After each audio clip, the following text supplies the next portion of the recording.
네, 여러분 안녕하십니까. 여기는 국회입니다. 오늘은 오전부터 한덕수 국무총리 후보자와 정호영 보건복지부 장관 후보자의 인사청문회가 열리고 있습니다.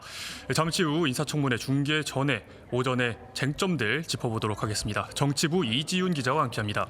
이지윤 기자, 오늘 오전에 이 청문회가 10시 반을 조금 넘어서 시작을 했는데 오전에 진행된 한 후보자와 정 후보자 주요 쟁점들 짚어주시죠.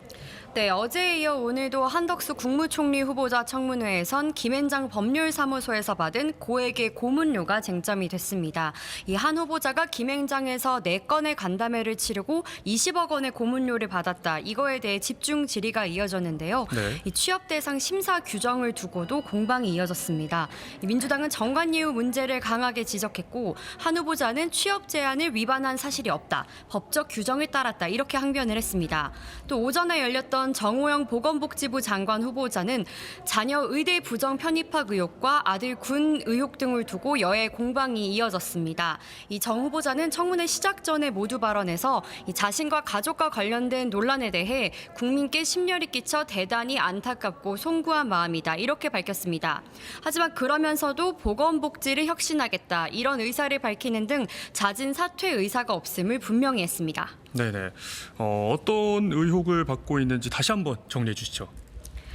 네, 일단 그 한 후보자의 총리로 지명됐을 때 받은 의혹들에 대해서 오늘 오후에도 집중 질의가 이어질 것으로 보입니다. 네, 이제 본격적으로 한덕수 국무총리 후보자의 인사청문회 중계해드리겠습니다. 함께 보시겠습니다. 위원장께서 말씀 주신 대로 후보자가 증인 참고인 신문 후에 다시 종합 또 질의를 하는 시간이 있습니다. 그래서 연계해서 이렇게 운영할 수도 있기 때문에 이 부분에 대해서는 여야 간사님들과 위원장님께서 협의하셔서 결정하시는 그런 그걸로 현재 알고 있고요. 선례도 그렇게 두 가지로 나뉘어 있다는 점을 말씀드립니다. 무슨 제대로 된 답이 하나도 없어요. 해결할 만한 답이. 그래서 배석이 원칙이면 우리가 배석하지 않아도 된다는 결정을 하고 시작하면 되는 것이고, 배석하지 않은 것이 원칙이라면 굳이 배석해야 된다면 우리가 배석 결정을 해야 되는 것인데, 거기에 대한 답을 달라고 했는데 아무 답이 없어.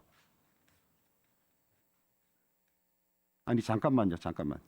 그래서 제가 시간을 좀 드릴 테니까 원칙부터 먼저 확인해야 돼요. 배석하지 않은 경우는 우리가 배석하지 않아도 좋다는 결정을 해야 되는 것이라면 당연히 후보 배석이 원칙인 것이고, 배석하지 않아도 좋다는 위원회의 양해로 배석하지 않아야 되는 것이기 때문에 그것을 알아야 우리가 만약에 위원회의 결정으로 배석해야 된다면 간사들끼리 상의해서 하셔야 되는 것이고, 위원회 결정이 있기 전에 당연히 배석이고 배석하지 않은 결정을 하면 배석하지 않을 수 있다면 진행하면서 다시 논의해야 되는 그런 문제인 것 같습니다. 그래서 그 점에 대해서 명확한 답을 좀 주시면 좋겠어요.